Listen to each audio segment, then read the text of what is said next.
Hey guys, what is going on? It's Slack here, and in this video we're going to be covering navigation in Photoshop. And before we start, make sure you stick to the end of the video because there is a great secret tip that I want to tell you guys about. And also hit the subscribe button, hit the bell icon to get notified whenever I upload any new video. And without further ado, let's start.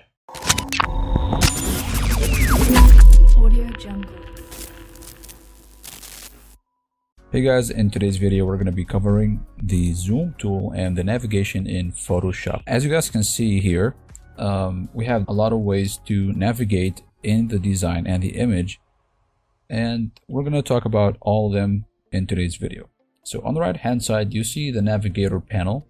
This is one of the great ways to zoom in and start navigating in your designs like this, in this way, because the Navigator Panel actually shows the full resolution and the full size of your image and photo. Okay, and also in this bar it shows the percentage of the zoom in that you have done in your photo. So actually, as you guys can see here, I've zoomed in into 70%,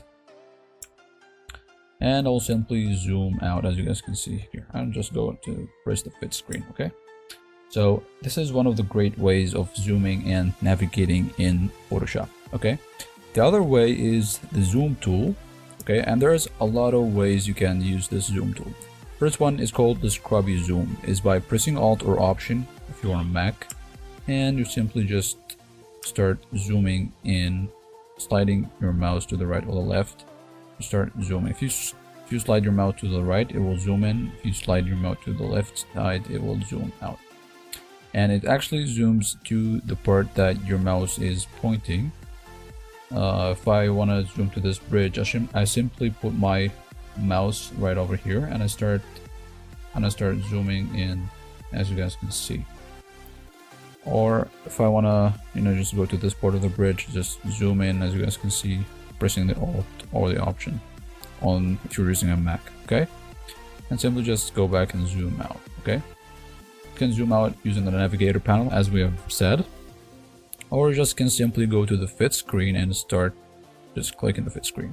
What the fit screen does, it actually fits your canvas size into your workspace screen, as you guys can see. If you have this panel a little bit smaller and you press fit screen, it's gonna fit it more into the workspace, as you guys can see here. Okay, let's get this back. And that's what the fill screen does. The fill screen actually fills exactly your photo to your workspace, as you guys can see. Just it fills it to the areas of your screen, as you guys can see here. So if I have it like this, it just fills it back again to your screen. Okay, the 100% is actually what it does. As it says, it just zooms to your photo in 100%. And after that, if you zoom more in like this, your photo will start pixelating and you'll start to see the pixel grid if you zoom even more, as you guys can see here. Okay, so let's say if you wanted to rotate your photo in order to do something or edit something in your photo, all you have to do is just press R on your keyboard and you simply can start rotating your photo and over, as you guys can see. Okay, let's say you wanted to snap into a particular angle. All you have to do is just press Shift and it will start to snap to each 15 degree, as you guys can see here. It snaps, this is the first 15 degrees, as you guys can see, and it will just keep snapping around, as you guys see here. Okay, so from here you guys know that using shortcuts on Photoshop is a massive time saver, and in the next video we're going to be covering exactly the keyboard shortcuts that you want to use in Photoshop and how to edit them, how to even change the shortcuts of all the tools in your canvas and workspace. We're going to cover all that in the next video. So now is the time for the great tip, as promised.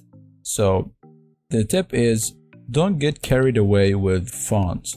So if you have multiple font options on your canvas like that, let's say I'm gonna pick that font over here. Okay, I would just let's just make it a little bit larger, as you guys can see here, and let's name this, okay, flag, oh shit, flag designs, for example. Okay, so this is one font here. All you have to do, what you must do, is limit yourself to 1 or 2 fonts, and I actually recommend not limiting yourself for 2 fonts. I just prefer using 1 font in your whole canvas. But if you have like magazine or something, you'll have to use 2 fonts. But actually you'll not have to. You may want to use 2 fonts, but what I prefer is you simply find a font that has a bold shape. Let's say Access, for example. It has extra bold, and there is another one that is not bold. Okay, let's see Novicento. Okay, Novicento has a lot of options here. If you type Novicento, okay, you'll see that there is a lot of options here.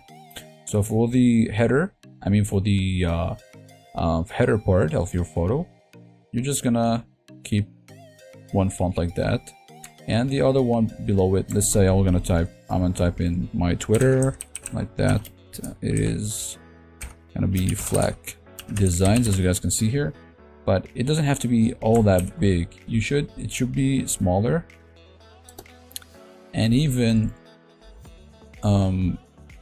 smaller in the, just take out the bold.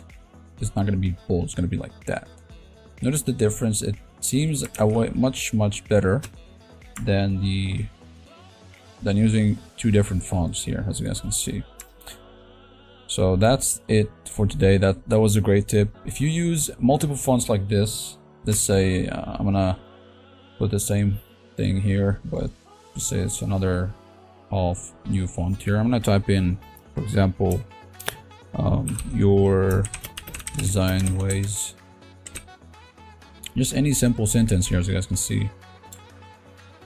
It's too noisy, and it's too different between all these 3 things. It's gonna confuse the guy that, confuse your client, or even confuse you if you make like multiple stuff here.